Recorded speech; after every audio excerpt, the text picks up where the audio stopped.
Welcome into the Nickel City Crew. I am your host, Rob Crippen. Please like us on Facebook and follow us on Instagram and Twitter at Nickel City Crew. This episode, along with all of our episodes, are presented by Crippen Legacy Entertainment here on Spreaker. We're so glad that you're choosing us for some of your Buffalo Bills and NFL content again today. And as always, these are my Bills thoughts said out loud. All right, let's get straight to it. Shout out to JSpenceTheKing and the Code of Conduct, his show on Buffalo Rumblings. I'm a big believer in giving honor where honor is due. This episode is a long time coming. I know I hadn't been around since the Von Miller acquisition, and I've been going through some things on my end, and really today is a day where I can finally see the sun peeking out of the clouds, to be honest with you. Last Tuesday, I had the esteemed honor of being a guest on the Code of Conduct, which again, JSpenceTheKing. If you didn't get a chance to listen to it, crew members, people that listen to the Nickel City Crew, families, friends, crew members, like I said, if you get a chance, please listen to it. It really was a great episode. It was a great night. It was real therapeutic for me throughout my situation, what I've been going through, and I just had a blast. Last Tuesday was the 26th year anniversary of my brother's untimely death, and Jay Spence rolled out the red carpet for me. He made me feel like family. He invited me on the show, and we had really a great time. The episode flowed so well, and if you get a chance, it's on Buffalo Rumblings again. I've been a member of Buffalo Rumblings for a number of years, and then they started doing their podcast, and I had listened to one of the episodes with Jay Spence, and I heard a familiar voice. It was a voice from, shout out to GRT, Greater Refuge Temple, back in the day. And I heard a voice that was so familiar. I was like, that's Marseille. And I reached out to him. He got me in contact and in touch with JSpenceTheKing. So I'm really just humbled. It was really a truly amazing experience for me. Again, I said it was therapeutic. I really did enjoy it thoroughly. And if you get a chance to go listen to it, please do, because it's a must listen. And what we talked about in that episode and what I wanted to touch on today throughout this episode is really the topic and the reason why he invited me on the show. Now we got those pleasantries out of the way. Thank you, JSpenceTheKing. Appreciate you, King. Appreciate the love that you showed me and the support throughout, and appreciate you inviting me on your episode. Now that we've got that out of the way, crew, I'm going to be honest with you, crew. Jay Spence was trying to get me to cuss out Sean McDermott on his show on Buffalo Rumblings. and it wasn't going to happen. There was no way. This is the crew, Nickel City Crew. We created this so that way we can be real. We can be authentic here. We can keep it 100, as the kids would say. Listen, I'm going to keep it real with you, and I'm going to definitely spill the beans on what JSpenceTheKing was trying to get me to admit last Tuesday. In 10 days, Buffalo Bills fans, Brandon Beane is about to put the spotlight directly on Sean McDermott. Let me explain. Regardless if Brandon Beane picks a wide receiver, regardless if he picks a cornerback, which is a sore need as well, in round 1 or 2, whatever the order, I expect as a Buffalo Bills fan, I'd like to consider myself at least, semi-knowledgeable. I think that those are the two most likely positions that the team will address in the draft coming up next week. Cornerback 2, we need somebody opposite Tre'Davious White. And wide receiver, we need depth. Regardless of how happy we are about the Stephon Diggs, signing, we need more receivers. We lost some receivers. I know we brought in Crowder. I know we lost Beasley. I know Davis is supposed to ascend into his role as wide receiver 2 on this team. Regardless, we need wide receiver depth. I expect fully Brandon Beane to address those needs coming up in next week's draft. Regardless, Sean McDermott is set up. When I was thinking about it and making show prep and making notes, I thought about LeBron James and Dwayne Wade and Chris Bosh and not 1, not 2, not 3, and that funny press conference that they had where they were full of bravado. I'm flipping it on its head. Not 2023, not 24, not 25, not 20. Right now. Sean McDermott's time is right now. And that was kind of my point. If you listen to the episode and members of the crew that you're listening in, and you did listen to last week's episode when I was a guest on Code of Conduct, that's what I was trying to explain to J. Spence the King. I never called for Sean McDermott after 13 seconds. I never said he should be fired over it. J. Spence the King and I, we battled over text messages because I was passionate about it. I was hot. I went back in our threads. He told me he's going to have me on sometime and he's going to, pull my card. But to be honest with you, I can pull my own card. Anytime you bring up 13 seconds to me, you're going to get a reaction out of me as a Buffalo Bills fan. Now, could it be because I'm also a season ticket holder? Maybe. Could it be because fan is short for fanatic? Probably. I wear Buffalo Bills clothes, I don't know, 7 out of 7 days a week. Maybe 6 out of 7 on an off week. If I think about 13 seconds too long, my blood starts to boil.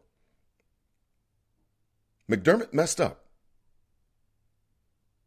Now, whether he deflected some of the attention, whether he deflected some of his responsibilities with not addressing the media, which was obviously in direct correlation with the fans and his message to the fans, I explain that. I don't care.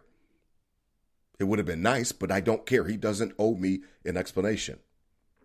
As long as the players know what's happening, as long as the players are in a position where they understand the reasons he made the decisions that he did, I'm fine. But sometimes we've been told that McDermott might delegate to his staff too much. Sometimes he might give them too much power, or he may not step in the way he's supposed to. 13 seconds could be a perfect example of that.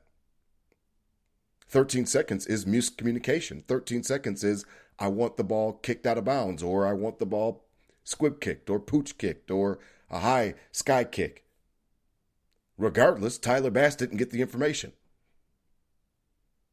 And then regardless, afterwards, we find out that possibly there's a chance that Leslie Frazier called the defense. And if he called the defense, Sean McDermott didn't take the responsibility as the head coach to step in and to pull rank, so to speak. So I've never bought into coaching slogans. I've never bought into different jargons and culture and changing different types of things. I remember Marone coming in, and he had his own culture. Same thing with Shane Gailey, and same thing with all the other coaches. I viewed Sean McDermott the same way I viewed every other coach through the drought. Sean McDermott was now the next coach after Rex Ryan. The drought continues. And to be quite frankly with you, they got lucky when they made the playoffs in 2017. That first year wasn't set up for them to be in the playoffs. ProFootballReference.com is a great website to debunk theories. It's a great website to bring up numbers if you're into them. And I know that a lot of people are not into numbers and they'll call people stat heads and different things like that. I am into numbers. Numbers matter to me. My job has been numbers.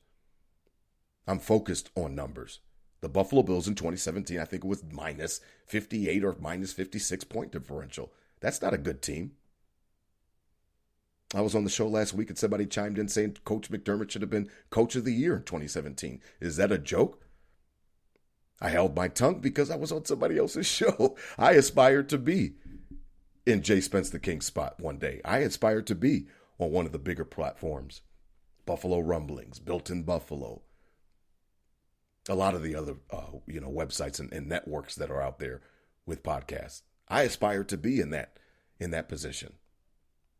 Not for money, not for fame, not for anything other than my love of the Buffalo Bills. Period. So if we're keeping it 100 and we're keeping it funky, back in 2017, we got lucky. I drove from Charlotte all the way to Jacksonville for that playoff drought, playoff ending, playoff game. It was an amazing experience. I wouldn't trade anything for the world. I wasn't going to be anywhere else other than in Jacksonville that weekend. Me and my boy drove down. We throw the tailgates together. We drove down together, and it was a short hour drive. I mean, 6 hours is nothing. That was a blink of an eye. I was down there, and we had a great time in Jacksonville that weekend. It wasn't even until halftime that I started to get upset about the actual game. When I started to realize, oh my goodness, we could actually win this game if we could just put some points on the board. I left the game not upset. Just happy to be back in the tournament. Happy to be back relevant. Happy that the drought wasn't something that we had to talk about anymore. I've given McDermott his credit. I will continue to give him his credit. He's a good coach. He doesn't eat dog biscuits. The Paculas can roll him out there, as I said last week. He doesn't allow just choir boys on his team. He understands the past is the past. He wants guys to buy in. I get all of that. Don't forget, Bills fans, we wanted Antonio Brown. We were interested, at least, in Antonio Brown before he went to the Raiders. So it's not about choir boys, this and that. It's not nothing about that. I don't disparage him. I judge him on his merits. Sean McDermott is in prime focus this season. And this is what JSpenceTheKing was trying to get me to say. And I was only resistant because I was a guest on another show, and I'm trying to present myself in a certain way, and I'm not trying to fight with the host. If McDermott messes this up again in similar fashion, I'm ready to start searching for his replacement. Period. I'm not going to argue with you over 13 seconds. I'm not going to argue with you about 3 decisions. I'm not going to argue with you about any of it anymore. The wound is open. It is still fresh.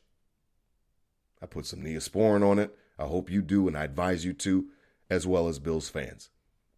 Eventually, it's time to take the Band-Aid off and let that thing air out and let it start to scab up and heal up. It'll take time. Now, I didn't know that Sean Payton and Tom Brady and they were in cahoots and different things like that, but I meant it when I said it, and I still mean it today. If he flames out again in similar fashion, coming up next year, 2022, I'm ready to start evaluating possible replacements. It doesn't mean I'm getting ready to fire him after next year. I'm not saying that. The same reason why I wouldn't say it after 13 seconds. I'm not an idiot. I'm not irrational. But I heard a little birdie told me that Leslie called the D for 13 seconds. So if he called it, and if that little birdie is correct and he called the D, where's Sean? You outrank him. You supersede him. You are his boss. Pull rank. My father would say, what in the ham sandwich is going on? This is a monumental moment, a huge game. Divisional round. If you win, you're going to host the AFC Championship game. Pull rank. Now, maybe I'm wrong. Maybe that's not the way it happened, and it doesn't make it any better. If he did call the D, then that makes it even worse. If he called the defense on 1st and 2nd down, and we've got Mahomes on national television being picked up by boom mics saying, hey, Kels, hey, do it. What's up, man? That's even worse. I would rather it be Leslie calling the D, and he was, for some reason, being meek and humble and allowing and delegating to his coaches and allowing them to call the defense and empowering them. And that's still horrible in that situation. But it's less worse, I guess, than him calling the defense himself. And he prides himself on that side of the ball. I don't know what happened in 13 seconds, and I'm sick of it all. All I know is that I'm watching him.